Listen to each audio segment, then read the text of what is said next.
Hey you guys, I just got done reading Bleach Manga chapter 677, and it was definitely exciting and fast paced, but there was some parts that just didn't make any sense to me.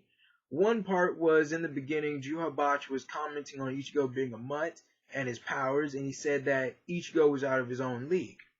And then a couple pages later, he does a complete 360 reversal of his own opinion, and he praises Ichigo's powers, and he even tells Ichigo that he can't leave any room for error when fighting him.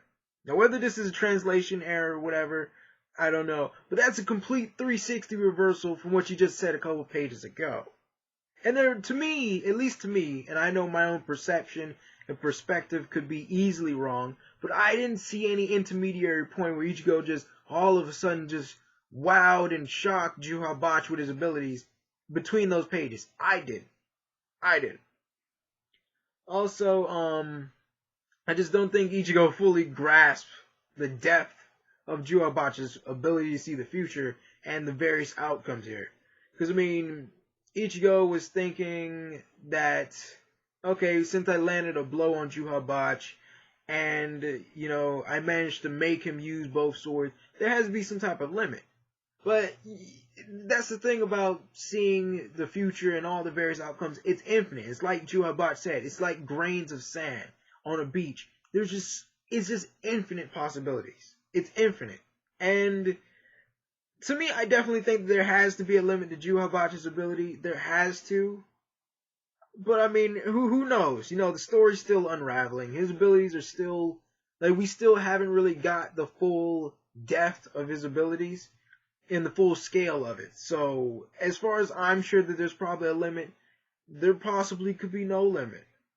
But with Juhabach and my response to the whole Ichigo landing a blow and drawing out the swords thing, I think that that's like a typical antagonist Achilles heel or Achilles tendon, where the antagonist underestimates the protagonist, and that either leads to the antagonist's downfall, or in the other case, the antagonist actually lets themselves underestimate the protagonist, or they willingly let themselves look like they're being on the edge of defeat, and then they completely overwhelm the protagonist. And I think that this is definitely the later situation than the former.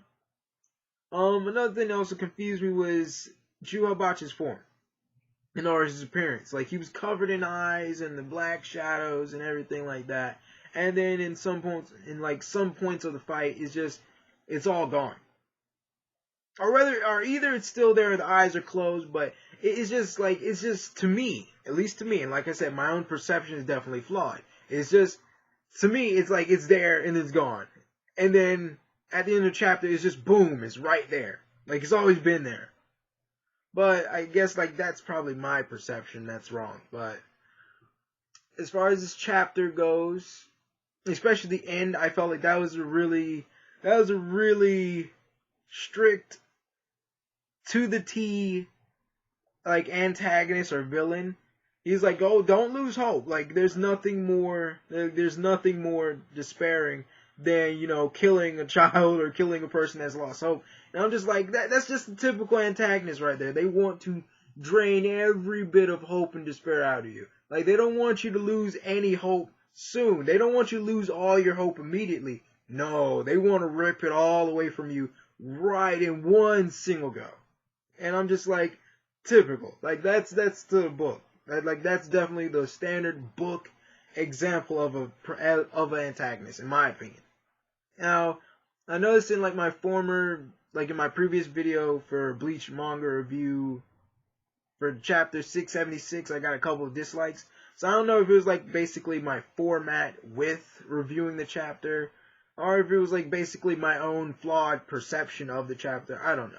But I really do want some feedback for that, or feedback for my reviews. What are your predictions for the next chapter? Like I said in my previous video, I do think that these things are definitely going to unravel. We're going to start to see the scale and the depth of Juhabach's abilities to see the future, and we're going to see more of his abilities altogether. Because we've only seen a little bit of him from the fights, and I think that's only a tip of the iceberg, especially after he's absorbed the Soul King and all these other things that he's done. And with Ichigo, he's reached this new form, and he's fusing his powers together, and I still think that this is only the tip of the iceberg for him, and he just released Bankai at the end of the chapter, so we still have to see what else that he has that he can definitely bring to the table in this fight, and I do think that this is still the beginning. We're going to see more forms, we're going to definitely see a lot more action, a lot more like wide-scale destruction. Like, comment, share, subscribe. Also, if you have a problem with my format of reviewing, let me know what I did wrong so I can definitely correct that in the next video. Bye.